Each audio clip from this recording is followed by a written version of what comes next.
Time to go galactic! Do I really need to explain Undertale? At the year of this video release, it'll mark a whole decade since it came out. And when it did, it exploded all over the internet, and became one of those presences that just stuck around. It's the indie JRPG with the killer spare mechanic that's most well known for the pacifist routes, where you can make friends with every monster you meet, or kill them all for a darker alternative story route. And also the game keeps track of all these funny little instances you do as you play the game. So it always felt alive and aware of your actions. The story and world building is also exceptional, with enough intrigue and open-endedness to fuel theories and what-ifs to this very day. But there are people who only absorb bits and pieces of Undertale knowledge through osmosis. You know, they might see something through memes and social media posts, like we all know who Sans is. Dad, look! Sans is here! But do you know about the sad, melancholic aura that surrounds him? That alone honestly takes multiple playthroughs just to unravel. Also, why does Toriel act so motherly towards the player? Or why is this fish and lizard so gay? Good for them, good for them. So this video is meant to be a digestible, easy to listen companion piece for people who want the story explained, summarized, but also given extra details and context of in-game scenes. That way, it'll hopefully explain why so many of these characters are loved by many, and why certain quotes in the game carried immense weight, before slowly getting bastardized by meme culture. Wow man, I guess you should be burning in hell. And also maybe for people who did play long ago, but you know, wants to be reminded because again, it's gonna be 10 years soon. I'd consider this game nostalgic at this point.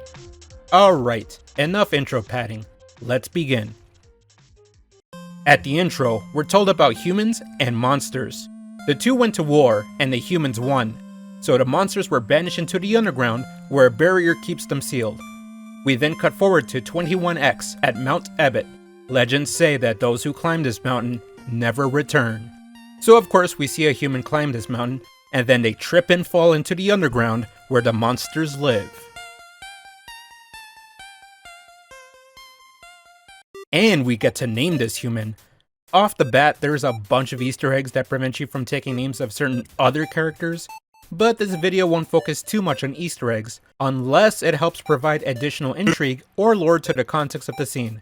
So let's move on. We land in a bed of golden flowers and take control of our human, Jiro. You can open up the menu to look at your level and stats, and see that we start off with a stick and bandage as equipment. Move on ahead and we're greeted by Flowey. Flowey the Flower. First time playing, I already suspected that Flowey was going to be a scumbag, especially since they're trying a bit too hard to be friendly to us. So Flowey does a mock tutorial and starts explaining that our heart shown during combat is our soul, and that we can get stronger by gaining LV, which stands for love. And how do you get more love? Through XP, which is acquired by these friendliness pellets, of course. So he shoots some towards us, but you can move around and dodge them, and each time you do, his facade slowly crumbles. Is this a joke? Are you brain dead? Run into the bullets! Friendliness pellets. Finally, he reveals his true intentions. You know what's going on here, don't you? You just wanted to see me suffer. Die! Just when it looks like we're about to bite multiple bullets, we're miraculously healed and Flowey gets punted off the screen by another character. Her name is Toriel. She leads us to safety and guides us through an actual tutorial. And yes, Toriel's name is a pun on tutorial. More puns later. Her guide is a bit over the top, sugar-coated by her overbearing motherly personality. For example, she labels puzzle solutions for us, and even holds our hand through a spike pit puzzle, thinking it's gonna be too hard for us. Like, the game is literally holding our hands, come on. Toriel also tries to teach us combat, but instead of violence, she insists we talk it out instead.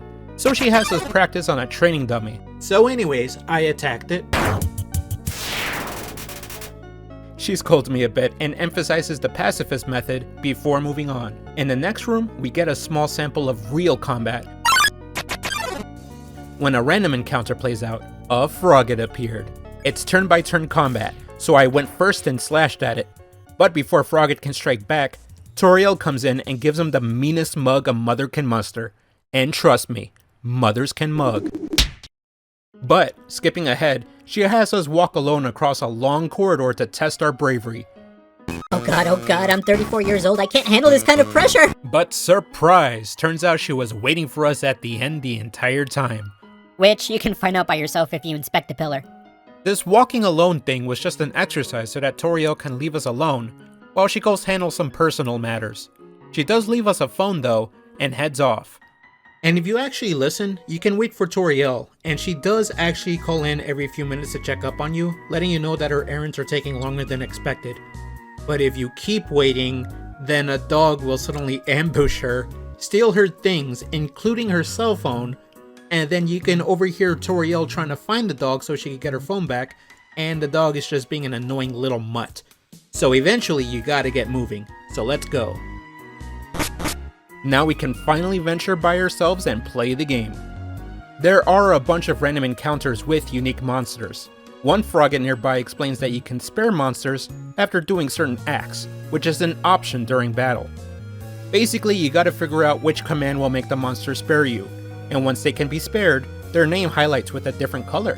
This act command will get complicated later on, and can even become mini puzzles during combat. But for now, things are simple, like just compliment the random frogs, and trying to talk to Mike Wazowski and not pick on him. So, do you like sports? I love sports. I was the fastest one out there. Of course, I was the ball. And once they chill, you can spare them through the mercy option. But while you're trying to figure this out, the monsters are attacking you. Undertale has been described as a bullet hell, which is accurate for most of the time since you have to move your soul around to avoid projectiles. But the attacks are pretty fun and varied. Some of the monster attacks are conveyed through simplistic sprite work, like Frogget actually attacking us in the form of a small frog that hops towards us. There's also this vegetable that tosses other vegetable at us.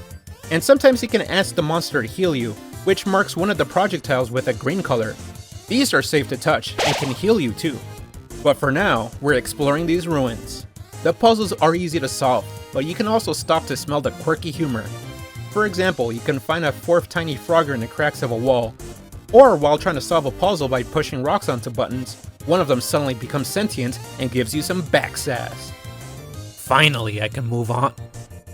I'm gonna do things to this rock that doesn't make sense. And there's also a spider bake sale going on. This is important later on, so be sure to buy a donut. And during all this, Toriel gives us phone calls with the cell phone she provided, asking what your preferences for pie is. Do you like cinnamon or butterscotch? And then after answering, she calls right back to make sure you don't hate the other option. You can also call her back too for conversation topics, like telling her that you want her to be your mom, and then follow up by flirting with her, which she politely veers away after remarking that we're an interesting child. Eventually, we reach a glowy star thing. This is a save point, and it usually describes the room to us before stating that it fills us with determination. Hopefully the mouse will be brave enough to get that cheese. And this is right before an actual boss fight with a ghost named Napstablook. Though boss fight is putting it loosely since one of his attacks is telling us that he's really not feeling up to it. But he does have cool unique music, and we have to cheer him up while dodging his tears. Raise his spirit enough. And he decides we're cool enough to show us a neat trick. Look, his tears form a hat. Now they're Dapper Bloop. And if you like the look, the fight ends then and there. With a new friend made, they let us through, and we meet back with Toriel, who is surprised to see us having made it through the ruins. She guides us to her house, which is an actual house, like with our own bedroom and everything. There are a ton of interactables in the game with a bunch of flavor text, like us being able to examine objects in the kitchen. And we can even go into a Toriel's room. You can read her diary and see that she's been practicing bone-related puns. Why did the skeleton want a friend? Because she was feeling bonely. And we peek inside her drawer. Scandalous. And we see... it's her sock drawer. And then there's a mirror at the end of the hallway. Look, it's us. Hi. We can take a nap in our room, and upon waking up, we see that Toriel left us a slice of pie. Kind of odd that she has a bedroom dedicated to a whole child with matching clothes and everything, right? Now I know that some players actually try to live with Toriel, but that isn't really an option. Every time you go back to bed, you hear a deep voice telling you to wake up, that you're the future of humans and monsters. So the only real option is to ask Toriel how to leave the ruins. So we can go to talk to Toriel by the fire. Our options are to read snail facts or ask how to leave the ruins. And you have to repeatedly ask, as Toriel insists that you can live and stay here instead. She tries to ignore us by reading a snail fact. Did you know that snails make terrible shoelaces? Maybe, but did you know snails are really good at tying shoelaces too? But press her further, and she'll eventually leave to the basement. As you follow her, she explains that leaving the ruins is too dangerous for us. She's seen it happen multiple times before. A human falls, they leave the ruins, and they get killed by someone named Asgore. And not wanting us, a child, to be killed, she plans to destroy the exit and keep anyone from leaving or entering these ruins, unless we prove ourselves to be strong enough to survive what's waiting for us outside.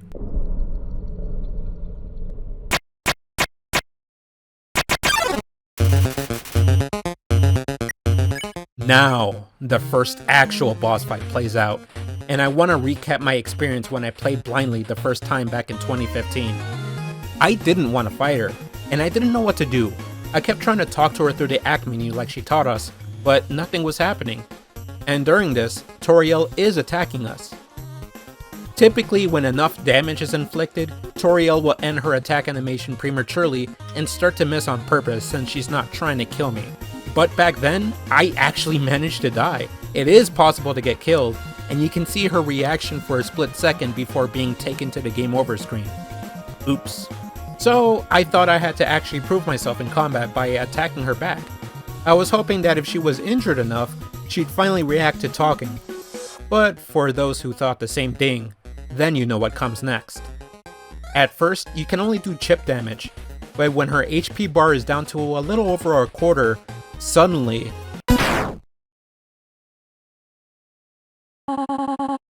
I felt like the scum of the earth back then, man. And even in her dying words, she tells us to be careful and to be good. I didn't know if I wanted to progress.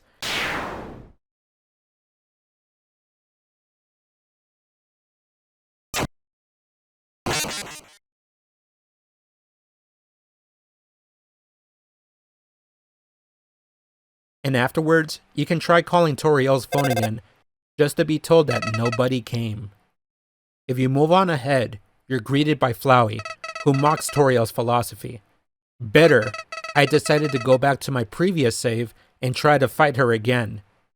Now, another neat trait about Undertale is that it keeps track of your resets. So when you're about to face her again, Toriel makes a comment about the human's face becoming pale, like we've seen a ghost.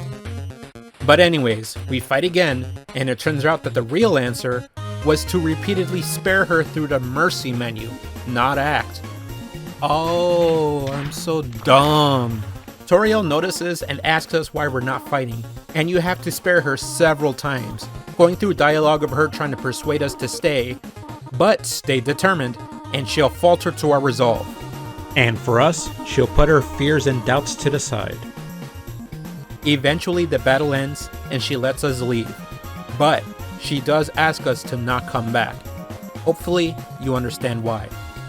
She gives us a farewell hug, and looks back at us one last time before heading back home. Back then, I was cocky, and I wanted to see what Flowey would say now. But the flower knows. We killed Toriel, and we felt guilty, so we went back. Nowadays, people might not consider this special, but for me, back in 2015, it was a fresh novelty, and it hit me. It really did. Anyways, Flowey mentions that they were able to reset the world, but apparently our power overrides his. And he laughs at us before letting us leave the ruins to see the title drop.